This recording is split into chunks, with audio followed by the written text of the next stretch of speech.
The Book of Ecclesiastes.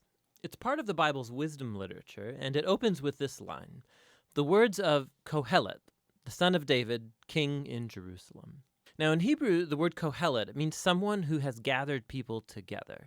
And in this case, it's to learn, so it's often translated in English as teacher. And the teacher is said to be a son or a descendant of King David. And so there are different views about who this figure might have been. Many think that it refers to King Solomon, others to maybe one of the later kings of David's line, and still others think that it's actually a later Israelite teacher who has adopted a Solomon-like persona as a teaching aid. Whichever of these views is correct, the key thing is to recognize that the teacher is a character in the book and is different than the author of the book, who remains anonymous. So we do hear the teacher's voice for most of the book, but it's actually a different voice, the author, who introduces us to the teacher in the first sentence and then at the end concludes the book by summarizing and evaluating everything the teacher just said. So the author is someone who wants us to hear all that the teacher has to say and then help us process it and form our own conclusion. So what does the teacher have to say? Well, the author summarizes the teacher's basic message at the beginning and right at the end, and it's Hevel, Hevel. Everything is utterly Hevel.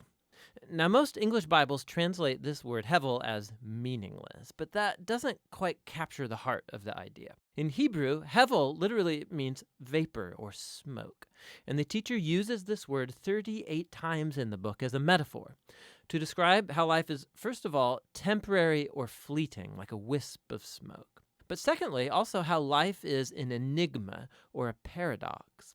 Like smoke, it appears solid, but when you try and grab onto it, there's nothing there. So there's so much beauty or goodness in the world, but just when you're enjoying it, tragedy strikes and it all seems to blow away.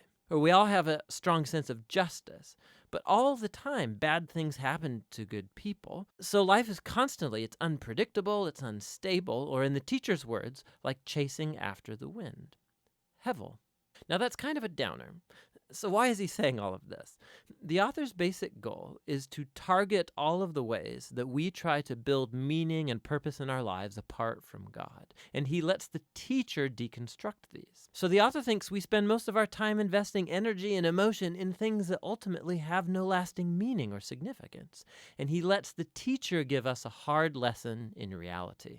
You can see this most clearly in the opening and closing poems, which focus first of all on time and then on death. So the teacher says, you can spend your whole life working and achieving because you think that makes your life meaningful. You should really stop and consider the march of time. For all of the human effort that takes place in the world, nothing really ever changes. So sure, we develop technology and we build nations that rise and fall, but go climb a mountain and see if it cares. It was there long before any of us, and it will be here long after. I mean, no one's even going to remember you or anything you did 100 years from now, but that mountain, it'll still be there. And the ocean will still be breaking on the beach, and the sun will still rise and set. And so time will eventually erase you and me and everything that we care about. And if that's not disheartening enough, the teacher also can't stop talking about death all the way through the book, but especially in this poem near the end. He says, death is the great equalizer, and it renders meaningless most of our daily activities. It devours the wise and the fool, the rich and the poor, no matter who you are, what you've done, good or bad, we're all going to die, and it's inescapable. So with these two ideas in hand, the teacher goes on to consider all the activities and false hopes that we invest our lives in to find meaning and significance, like wealth or career or social status or pleasure. So you think working hard is going to make life worth it? Think about the stress and the toll that takes on you, all the anxiety and the sleepless nights. And by the time you actually earn some wealth, you're going to be too old to enjoy it anyway. And then by the time that you have to pass it on to someone, they may not even be someone who cares about anything that you did. Or maybe you think pleasure is going to make life worth it for you. Go for it. Live for your vacations, live for the weekend party. Monday always comes. Hevel, Hevel. Everything is utterly Hevel. So what does the teacher advocate then? That we become pure hedonists or relativists? Well, no, that would be Hevel too. The teacher acknowledges the ideas from Proverbs that living by wisdom and the fear of the Lord, that these have real advantages. On the whole, life will probably go better for you. See, but the problem is that even living by wisdom and the fear of the Lord, they're hevel too, because they don't guarantee a good life. Good people die tragically, and horrible people live long and prosper. There's just too many exceptions, and so even wisdom is hevel. Again, not meaningless, but an enigma. Wisdom doesn't work the way you think it should all of the time. So what's the way forward in the midst of all this hevel? And here, paradoxically, the teacher discovers the key to the true enjoyment of life under the sun. It's accepting hevel. It's acknowledging that everything in your life is totally out of your control.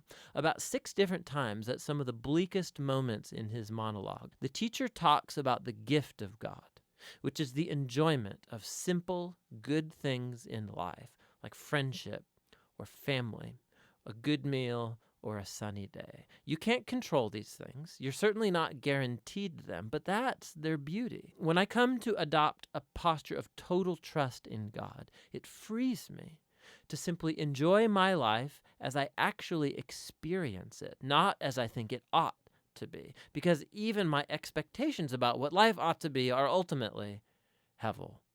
Hevel. Everything under the sun is utterly hevel.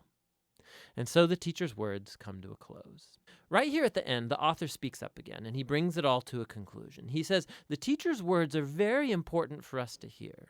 He likens them to a shepherd's staff with a goad, a pointy end, which might hurt when it pokes you, but he says the teacher is trying to poke you to get you to move in the right direction towards greater wisdom. The author then warns us that you can actually take the teacher's words too far, and you could spend your whole life buried in books trying to answer life's existential puzzles. Don't try, he says. You'll never get there. And so instead, the author offers his own conclusion, and it's this: fear God and keep his commandments. This is the whole duty of humans, for God will bring every deed into judgment, every hidden thing, whether good or evil.